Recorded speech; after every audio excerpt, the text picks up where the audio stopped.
जो आज हम लोग क्या स्टडी करें, आज हम लोग पढ़े हैं ब्लॉक 7 की पैथोलॉजी हीमाटोलॉजी में WBC डिसऑर्डर्स हम लोगों ने स्टार्ट कर दिए थे। ठीक है, तो मैंने आप लोगों को पीछे क्या बताया था, पीछे मैंने आपको बस ये बताया था कि जो वाइट सेल डिसऑर्डर होते हैं वो हम दो तरीके से पढ़ेंगे, या तो उनकी डेफिशिएंसी पढ़ेंगे, जिस तरह हमने RBC की डेफिशिएंसी एनीमिया पढ़ा था, एनीमिया डिटेल में पढ़ा था। यहाँ पे उसको हम ल्यूकोपीनिया कह रहे हैं। यहाँ पे डेफिशिएंसी की इतनी ज़्यादा एलैबोरेशन और डिटेल नहीं है जितनी उसकी प्रोलिफरेशन की है। ठीक है, प्रोलिफरेशन दो तरह की होती है, रिएक्टिव और नियोप्लास्टिक। ठीक है बच्चों, आज मैं आप लोगों को WBC का थोड़ा सा मजीद ओवरव्यू देती हूँ। बेसिकली WBC हम किसको कहते हैं, वाइट ब्लड सेल्स। इनका दूसरा नाम होता है ल्यूकोसाइट। ल्यूको का मतलब होता है वाइट और साइट का मतलब होता है सेल। ये हमारे पास बेसिकली क्या होते हैं, ये ब्लड के अंदर प्रेजेंट न्यूक्लिएटेड सेल्स होते हैं। आपको पता है ना ब्लड की क्या कंपोजिशन होती है, ब्लड के अंदर या तो प्लाज्मा होता है या तो सेल्स होते हैं। और सेल्स मेजरली हमारे पास तीन तरह के होते हैं, एक हमारे पास RBCs होते हैं, एक हमारे पास WBCs होते हैं और एक हमारे पास क्या होते हैं, प्लेटलेट्स होते हैं। RBCs हम लोग फिनिश कर चुके हैं, जो थोड़े बहुत टॉपिक रह गए वो मैं आपको बाद में इंशाल्लाह ज़रूर करा दूंगी, लेकिन मोस्ट इंपॉर्टेंट जिनसे पेपर आना है वो हम लोग सब कुछ कर चुके हैं। और अभी हम लोग जो है ना वो WBCs पढ़े हैं, प्लेटलेट्स हम लोग नेक्स्ट पढ़ेंगे। अगर कोई आपसे एक लाइन में इनका फंक्शन पूछे तो क्या है, डिफेंस या फिर इम्यूनिटी। जिस तरह आपके मुल्क की फौज होती है जो मुल्क को दुश्मनों से बचा रही होती है, ये आपकी बॉडी की आर्मी है जो नेचर ने आपको प्रोवाइड की है, ताकि आपको मुख्तलिफ जो फंगल, बैक्टीरियल, वायरल इन्फेक्शन होती हैं, ठीक है, माइक्रोबियल इन्फेक्शन होती है, इन्वायरमेंटल इंसल्ट होती है, उससे प्रोटेक्ट कर रहा होता है, डिफेंस या फिर इम्यूनिटी प्रोवाइड कर रहा होता है। जिस तरह RBC का नॉर्मल काउंट था, WBC का भी एक नॉर्मल काउंट होता है। सॉरी बच्चों, मेरी तबीयत थोड़ी एक्चुअली ख़राब है। नॉर्मल काउंटिंग का क्या होता है, 4000 से 11,000 सेल्स पर microlitre of the blood. Urine positive यानी कि 1 माइक्रोलीटर अगर ब्लड है तो उसमें आपको 4000 से 11,000 तक WBC मिल जाते हैं। ठीक है, फिर हम इसकी क्लासिफिकेशन पढ़ते हैं। इसको तो हम दो तरह से क्लासीफाई करते हैं। एक होते हैं बच्चों हमारे पास ग्रेनुलोसाइट, एक होते हैं ए ग्रेनुलोसाइट, ग्रेन्यूल्स। ठीक है, साइट का मतलब होता है सेल, और ग्रेन्यूल का वर्ड जो होता है ना ऐसे दाने दाने से होते हैं। बेसिकली इस तरह के सेल्स का जो साइटोप्लाज्म होता है ना उसके अंदर ग्रेन्यूल्स आपको नजर आते हैं। और ए का मतलब होता है नॉन या नहीं, मतलब नॉट प्रेजेंट। ए ग्रेनुलोसाइट्स वो सेल्स है जिनके अंदर इस तरह के ग्रेन्यूल्स नहीं है। ग्रेनुलोसाइट पे हमारे पास तीन तरह के सेल्स आते हैं, न्यूट्रोफिल्स, इओजिनोफिल्स, बेसोफिल्स। आप लोगों को पहले भी पढ़ा हुआ होगा, FSC की बात है।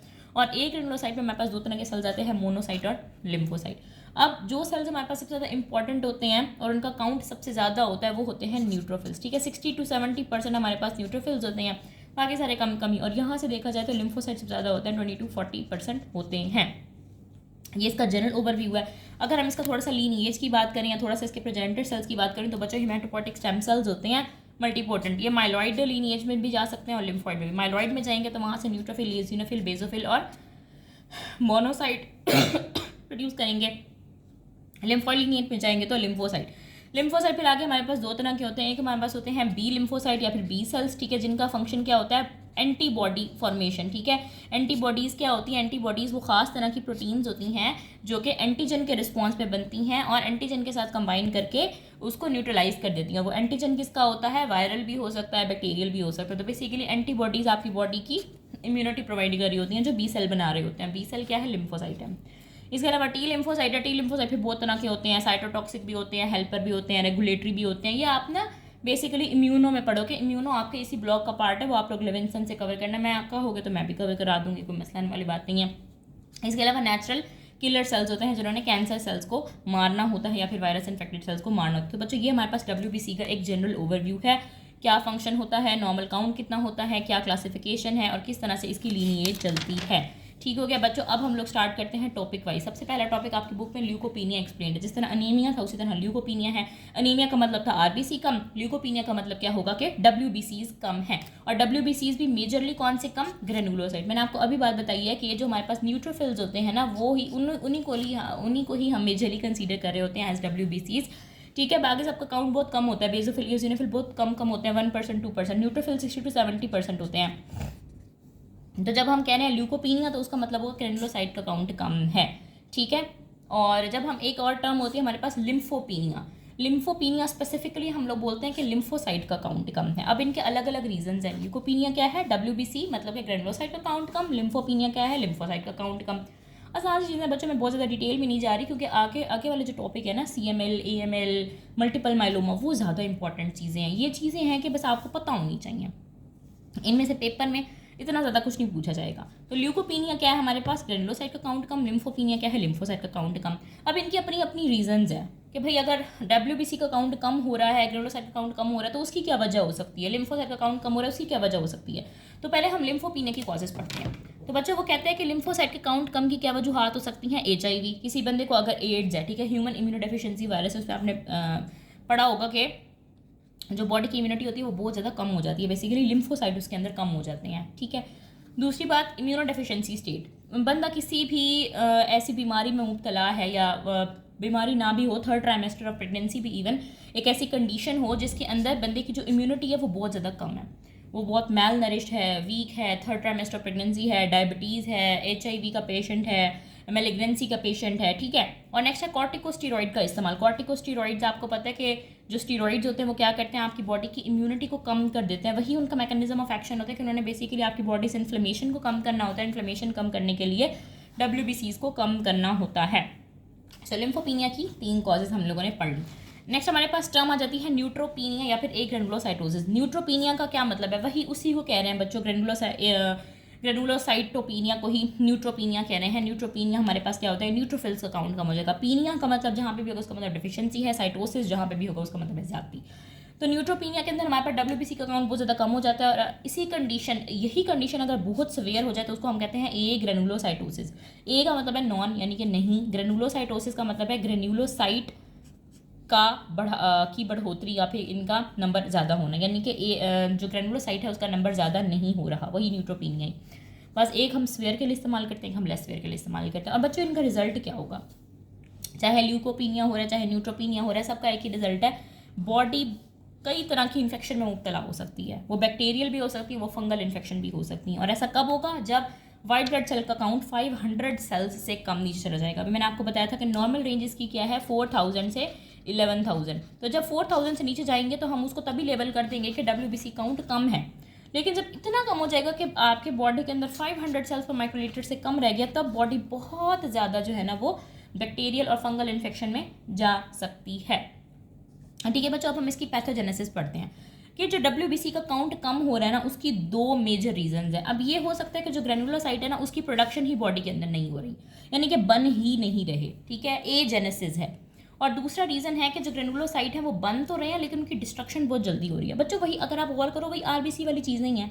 RBC के अंदर भी हमने यही डिसऑर्डर्स पढ़े थे कि प्रोडक्शन कम हो रही होती है, ठीक है, कुछ ऐसे डिसऑर्डर्स हैं जिनके अंदर प्रोडक्शन कम है, फॉर एग्जाम्पल थैलेसीमिया वगैरह, और कुछ ऐसे थे जिसके अंदर डिस्ट्रक्शन ज़्यादा हो रही थी RBCs के अंदर। तो यहाँ पे भी वही सिनेरियो है कि कुछ ऐसी सिचुएशंस होंगी जहाँ ग्रेनुलोसाइट की प्रोडक्शन कम होगी, कुछ ऐसे होंगे जहाँ पे उनकी डिस्ट्रक्शन ज़्यादा होगी। अब प्रोडक्शन कहाँ कहाँ पे, किन किन रीजंस में, किन किन सिचुएशंस में कम हो सकती है। Marrow hypoplasia, bone marrow hypoplasia, आपको पता है ये सारे सेल्स कहाँ पे बन रहे होते हैं, बोन मैरो के अंदर बन रहे होते हैं ना, आपकी हड्डियों के अंदर जो बोन मैरो होती है उसके अंदर बन रहे होते हैं। तो बोन मैरो का हाइपोप्लेजिया का मतलब होता है नंबर ऑफ सेल्स का कम हो जाना। तो अगर बोन मैरो, किसी पर्सन की बोन मैरो हाइपोप्लास्टिक है, यानी कि उसके अंदर सेल्स का काउंट ही कम है। अब वो कैसे हो सकता है, कैंसर की वजह से, ये प्लास्टिक एनीमिया में भी ये चीज़ हमने पढ़ी थी कि हर तरह के सेल्स का काउंट कम हो जाता है। तो जब हर तरह के सेल्स ही कम है, कैंसर कीमोथेरेपी भी हर तरह के सेल्स को डिस्ट्रॉय कर देती है। तो जब मैरो का हाइपोप्लेजिया है तो उसमें क्या हो जाएगा, ग्रेनुलोसाइट की प्रोडक्शन कम हो जाएगी और क्या हो जाएगा, हमारे पास ल्यूकोपीनिया हो जाएगा। इसके अलावा कोई ट्यूमर है, ठीक है, कैंसरस ग्रोथ है, न्यूप्लास्टिक प्रोलिफरेशन, वही कैंसर ज़्यादा ग्रो कर रहा है, या फिर किसी किस्म की ड्रग्स वो बंदा यूज़ कर रहा है। नेक्स्ट हमारे पास आती है कि ग्रेनुलोसाइट की डिस्ट्रक्शन बहुत ज़्यादा हो रही है। अब इसकी वजह क्या हो सकती है कि पर्सन को इम्यून मीडिएटेड इंजरी हो गई, फॉर एग्जांपल बॉडी के अपने इम्यून सेल्स ही खुद को मारने लग गए या दूसरे सेल्स को मारने लग गए, तो ग्रेनुलोसाइट की डिस्ट्रक्शन बहुत ज़्यादा हो जाएगी अगर ऑटो इम्यून रिस्पॉन्स है। इसके अलावा इन्फेक्शंस, जाहिर है जब मुख्तलिफ तरह के वायरस, बैक्टीरिया, फंगस आपकी बॉडी के अंदर एंटर होंगे तो आपकी बॉडी के जो इम्यून सेल्स होंगे वो उसको किल करने की कोशिश करेंगे, और किल करने की कोशिश में वो खुद भी मारे जाएंगे। बच्चों ये उसी तरह से है जिस तरह आपके मुल्क के ऊपर अगर कोई और मुल्क की फ़ौज हमला कर दे तो हमारी फ़ौज उसका मुकाबला करेगी, तो कुछ हमारे जवान भी शहीद हो जाएंगे, कुछ उनके मारे जाएंगे, ठीक है। तो इसी तरह इन्फेक्शन में भी ग्रेनुलोसाइट की डिस्ट्रक्शन ज़्यादा हो सकती है। इसके अलावा एक और कंडीशन है स्प्लीनोमेगैली। आपको पता है जो स्प्लीनिक साइनोसाइड्स होते हैं वो बहुत तंग तंग से ऐसे रास्ते होते हैं उनके अंदर से, जब सेल्स गुजर रहे होते हैं तो वहाँ पर वो स्टक हो जाते हैं और स्प्लीनिक फेगोसाइट आके उनको मारना शुरू कर देते हैं। तो अगर स्प्लीनोमेगैली है तो उस कंडीशन में भी ये हो सकता है, ठीक है बच्चों। नेक्स्ट हम लोग इसकी पढ़ते हैं मॉर्फोलॉजी, यानी कि आपको स्मीयर के ऊपर या लैब्स के ऊपर मतलब वो किस तरह के नज़र आएंगे। अब बच्चों वो डिपेंड कर रहा होता है कि अंडरलाइन कॉज क्या है। अब जो WBC का काउंट कम हो रहा है या फिर ल्यूकोपीनिया आपकी बॉडी के अंदर हो रहा है, उसकी बहुत सारी वजूहत हो सकती हैं, जैसे कि मैंने यहाँ पर आपको एक्सप्लेन किया। अब किस वजह से वो ल्यूकोपीनिया हो रहा है, मॉर्फोलॉजी उसी पर डिपेंड करेगी। अगर तो वो कह रहा है कि बंदे को मेगैलोब्लास्टिक एनीमिया में अगर आपको याद हो तो थायमिडीन की डेफिशिएंसी हो जाती है बॉडी के अंदर, ठीक है। विटामिन सॉरी फोलेट और विटामिन B12 की डेफिशिएंसी की वजह से जो थायमिडीन की सिंथेसिस होती है वो हो जाती है बहुत ज़्यादा कम। जब थायमिडीन की सिंथेसिस बहुत ज़्यादा कम हो जाएगी तो DNA नहीं बनता, ठीक है, प्रॉपरली न्यूक्लियर साइटोप्लाज्मिक एसिंक्रोनी होती है और हर तरह के सेल्स की प्रोडक्शन अफेक्ट होती है। खासतौर पर रेड ब्लड सेल की होती है, लेकिन बाकी भी अफेक्ट होते हैं। और आपको याद हो न्यूट्रोफिल्स बहुत ज़्यादा अफेक्ट होते हैं, हाइपर सेगमेंटेड हो जाते हैं वो। तो अगर मेगैलोब्लास्टिक एनीमिया है ना बंदे को और उसकी वजह से ज़्यादा डिस्ट्रक्शन हो रही है ग्रेनुलोसाइट की या फिर इनफेक्टिव ग्रेनुलोपोइसिस हो रही है, तो बोन मैरो के अंदर आपको हाइपर सेलुलैरिटी नजर आएगी, ठीक है। और अगर बंदा ड्रग्स ले रहा है और ड्रग्स की वजह से WBC की सप्रेशन हो रही है तो फिर सिर्फ ग्रेनुलोसाइटिक प्रिकर्सर कम नजर आएंगे। यानी कि मेगैलोब्लास्टिक एनीमिया होगा अगर आपको मैरो हाइपर सेलुलर नजर आ रही है और बंदे को मेगैलोब्लास्टिक एनीमिया के फीचर्स भी हैं, सॉर टंग है या न्यूरोलॉजिकल मैनिफेस्टेशन है, तो आपने सोचना है कि मेगैलोब्लास्टिक एनीमिया की वजह से ही न्यूट्रोपीनिया हो रहा है। लेकिन अगर सिर्फ ग्रेनुलोसाइट के पिकर से यानी कि जो WBC के पिकर से या फिर पेरेंट सेल है, प्रोजेनिटर्स हैं, वो आपको कम नज़र आ रहे हैं ना, तो आपने सोचना है कि ये कोई ड्रग्स वगैरह तो नहीं इस्तेमाल कर रहा, उसकी हिस्ट्री लेनी है। फिर नेक्स्ट आ जाती है हमारे पास एक और वजह हमने पढ़ी थी, कीमोथेरेपी। कीमोथेरेपी में क्या होता है, जितने भी तरह के सेल्स होते हैं उनकी जो जेनेसिस होती है ना, मैंने आपको यहाँ पे पढ़ाया था कैंसर कीमोथेरेपी, उनकी प्रोडक्शन या जेनेसिस कम हो जाती है, ठीक है। आप क्लिनिकल फीचर क्या होंगे, मैंने आपको पहले ही बात बताई है कि WBC का मेजर काम क्या है। देखो बच्चों, आप यूँ समझा करो कि जैसे RBC का मेजर काम क्या था, ऑक्सीजन को कैरी करना, ठीक है। तो जब RBC की कमी होगी तो वो काम रुक जाएगा, वो काम जब रुक जाएगा तो बंदे को क्या हो जाएगा, डिज़निया हो जाएगा, फटीग हो जाएगा, ठीक है। सॉरी, मेरी तबीयत काफ़ी ख़राब है। तो अगर बंदे को WBC की कमी होगी तो WBC ने क्या करना था, बॉडी को डिफेंड करना था, ठीक है। आपको पता है आपके इर्द गिर्द बहुत ज़्यादा जर्म्स, बहुत ज़्यादा माइक्रो ऑर्गेनिज्म फैले हुए होते हैं इन्वायरमेंट में, तो हम बीमार क्यों नहीं होते, क्योंकि हमारी बॉडी कॉन्स्टेंटली डिफेंस प्रोवाइड कर रही होती है। तो जब वो डिफेंस कमज़ोर होगा तो अपॉर्चुनिस्टिक इन्फेक्शन स्टार्ट हो जाएंगी। कौन कौन सी इन्फेक्शन हो सकती हैं, अल्सरेटिंग नेक्रोटाइजिंग इन्फेक्शन या फिर लीजन हो सकती है ओरल कैविटी के अंदर, आपकी बुक में देने बक्कल म्यूकोजा, फेरिंग्स, लेरिंग्स, ठीक है, जिंजिवा, यहाँ की यानी गम्स वगैरह की इन्फेक्शंस हो सकती हैं। इसके अलावा सिस्टमिक फीचर में मेलेज यानी कि वीकनेस होगी, चिल्स, फीवर, बुखार बहुत जल्दी हो सकता है। बुखार आपको पता है कि हर तरह की बैक्टीरियल वायरल इन्फेक्शन में फीवर हो ही जाता है। अब इसको ट्रीट कैसे करेंगे बच्चों, ट्रीट आप नहीं करना, आपने ब्रॉड स्पेक्ट्रम एंटीबायोटिक्स देने स्टार्ट कर देनी है, ठीक है। क्योंकि हमने पीछे बात पढ़ी है कि बैक्टीरियल और फंगल इन्फेक्शन बहुत ज़्यादा प्रीडोमिनेंटली बंदे के अंदर होंगी जब 500 से काउंट नीचे चला जाएगा। तो ब्रॉड स्पेक्ट्रम का क्या मतलब होता है, वैसा फार्मा में पढ़ोगे। ब्रॉड स्पेक्ट्रम का मतलब होता है जिनका स्पेक्ट्रम बहुत इनलार्ज हो, यानी कि कोई एक तरह के बैक्टीरिया के खिलाफ एक्शन ना हो, उसका बहुत सारे बैक्टीरिया को इकट्ठे ख़त्म कर दे। क्योंकि हमारे पास इतना टाइम नहीं होता उसी वक्त के हम कल्चर वगैरह कराएं और हम ये देखें कि कौन सी टाइप की इन्फेक्शन हुई है। तो ब्रॉड स्पेक्ट्रम एंटीबायोटिक जो है ना, वो एंटीबॉडीज़ मैंने लिख दिया, ये एंटीबायोटिक्स है, एंटीबायोटिक्स लगानी होती है। इसके अलावा GCSF हम बात कर देंगे। ये क्या होता है, ग्रेनुलोसाइट कॉलोनी स्टिमुलेटिंग फैक्टर, ये ग्रोथ फैक्टर होता है बच्चों। ये हम बाहर से इसलिए देते हैं ताकि अंदर वाले जो ग्रेनुलोसाइट्स हैं उनकी रैपिडली डिवीजन स्टार्ट हो, ठीक है। क्योंकि आप हर वक्त तो बाहर से एंटीबायोटिक नहीं लगा सकते ना, एक वक्त आएगा जब उसके अंदर टॉलरेंस क्रिएट हो जाएगी, ठीक है बच्चों। अब नेक्स्ट हमारे पास क्या आ जाता है, नेक्स्ट टॉपिक है हमारे पास रिएक्टिव ल्यूकोसाइटोसिस। ये आसान से टॉपिक है, छोटे छोटे टॉपिक हैं, इसलिए मैं सोच रही हूँ कि मैं आपको एक ही वीडियो के अंदर ये कवर करा दूँ। अब रिएक्टिव ल्यूकोसाइटोसिस क्या होता है, देखो ल्यूकोपीनिया हमने पढ़ लिया, ये बस इतना ही था। रिएक्टिव का मतलब होता है इन रिएक्शन टू समथिंग, ठीक है, यानी कि किसी चीज़ का रिएक्शन में होने वाला कोई रद्द अमल। और ल्यूकोसाइटोसिस का क्या मतलब है, leuco means WBC, cytosis means count का बढ़ना। तो ल्यूकोसाइटोसिस का मतलब है WBC का काउंट बढ़ा है इन रिएक्शन टू समथिंग, यानी कोई स्टिमुलाई आया जिसने WBC का काउंट बढ़ा दिया। अब वो माइक्रोबियल भी हो सकता है, नॉन माइक्रोबियल भी हो सकता है, यानी कि कोई micro organism, bacteria, fungus, algae वगैरह आपकी बॉडी के अंदर एंटर हुआ, या फिर नॉन माइक्रोबियल कोई स्टिमुलाई हुआ जिसकी वजह से आपकी बॉडी इन्फ्लेमेटरी स्टेट में चली गई, इन्फ्लेमेशन हो गई, और इन्फ्लेमेशन में हमेशा WBC का काउंट बढ़ता है।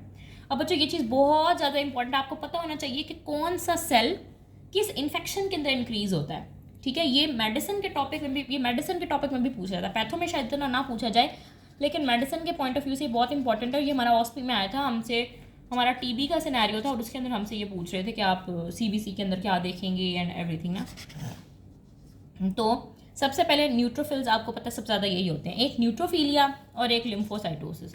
ये बहुत ज़्यादा पूछा जाता है कि न्यूट्रोफिल का काउंट कब बढ़ता है, लिम्फोसाइट का काउंट कम बढ़ता है। तो न्यूट्रोफिल का काउंट हमेशा एक्यूट बैक्टीरियल इन्फेक्शन में बढ़ता है, ठीक है, यानी कि बैक्टीरिया की कोई एक्यूट इन्फेक्शन अगर होगी ना तो न्यूट्रोफिल्स बढ़ जाएंगे। और अगर कोई वायरल इन्फेक्शन होगी या फिर इन्फेक्शियस मोनोन्यूक्लियोसिस होगा, ये मैं आपको डिटेल में नेक्स्ट टॉपिक में पढ़ाने वाली हूँ, इन्फेक्शियस मोनोन्यूक्लियोसिस हमारा नेक्स्ट टॉपिक है, तो आपके पास लिम्फोसाइट का काउंट बढ़ेगा। या आपने अच्छे से याद करनी, ये टेबल अच्छे से याद करना, आपकी बुक के अंदर बना हुआ है लेकिन वो बहुत ज़्यादा लेंथी है, तो मैंने उसका आपको एक समरी बना दी, यही कर लो बहुत है। नेक्स्ट है हमारे पास इओजिनोफिलिया, यानी कि इओजिनोफिल्स का काउंट कब बढ़ेगा। बच्चों के सारे WBCs ही हैं, ठीक है। अब आप परेशान हो जो ये कौन से सेल आ गए, तो बच्चों के सारे WBCs ही हैं, हम आगे सारे WBCs ही पढ़ रहे हैं। इओजिनोफिल्स का पढ़ेंगे, दो कंडीशन आपने याद रखनी है, सब कुछ याद करने की जरूरत नहीं है, इतना माइंड नहीं होता है कि MBBS के स्टूडेंट में, आपने और काम भी करने हैं। एलर्जिक डिसऑर्डर, ठीक है, बंदे को कोई एलर्जी हो गई, फॉर एग्जांपल एस्थमा, ठीक है, हे फीवर, एलर्जिक राइनाइटस, कोई ये एलर्जी वगैरह चेक करनी हो तो हम CBC कराते हैं, उसमें अगर इओजिनोफिल का काउंट ज़्यादा है तो मतलब बंदे को कोई एलर्जी हुई है। इसके अलावा पैरासाइटिक इन्फेक्शन, पैरासाइट आपकी पैथो के अंदर बड़ी डिटेल में एक्सप्लेन है, वो आप लोग टेक्स्ट ब्लॉक में पढ़ोगे। अगर कोई पैरासाइट की इन्फेक्शन हो रही है तो इओजिनोफिल का काउंट रेज हो जाएगा। इसके अलावा बेजोफिलिया इतना इंपॉर्टेंट नहीं है, लेकिन इसकी एक कंडीशन है जो याद रख लो आप, CML, क्रोनिक माइलाइड ल्यूकीमिया, इसको भी हम डिटेल में इंशाल्लाह कवर करेंगे, इसमें भी बेजोफिल का काउंट बढ़ जाता है। मोनोसाइट का काउंट कब बढ़ता है, ठीक है, मोनोसाइट जो होता है ना वो मैक्रोफेजेस के अंदर कन्वर्ट हो जाते हैं जब ये सर्कुलेशन में जाते हैं। तो क्रोनिक इन्फेक्शंस के अंदर जैसे कि TB वगैरह, इसके अलावा इन्फ्लेमेटरी बाउल डिजीज के अंदर, तो क्रोनिक इन्फेक्शन में मोनोसाइट का काउंट बढ़ेगा, एक्यूट बैक्टीरियल इन्फेक्शन में न्यूट्रोफिल्स, वायरल इन्फेक्शन में लिम्फोसाइट का, एलर्जिक और पैरासाइटिक में इओजिनोफिल और CML होगा तो बेजोफिलिया। नेक्स्ट टॉपिक बच्चों हमारा इसी का सब टॉपिक है, रिएक्टिव ल्यूकोसाइटोसिस ही हम लोग पढ़ रहे हैं। बेसिकली ल्यूकोसाइटोसिस हमने बात की थी, दो तरह का होता है, एक होता है रिएक्टिव, एक होता है नियोप्लास्टिक। अभी हमने रिएक्टिव पढ़ा है, अभी हम इसकी एक एग्जांपल पढ़ेंगे विच इज़ इन्फेक्शियस मोनोन्यूक्लियोसिस, एक डिजीज़ है। और जो नियोप्लास्टिक है वो तो फिर बच्चों बहुत ही ज़्यादा हैं, लेकिन आप लोगों ने बिल्कुल परेशान नहीं होना, मैं आप लोगों को ये ऐसे बना कर दूंगी ना कि आप लोग बस यही लिखा हुआ याद कर लें और आपको टॉप करने से कोई नहीं रोक सकता।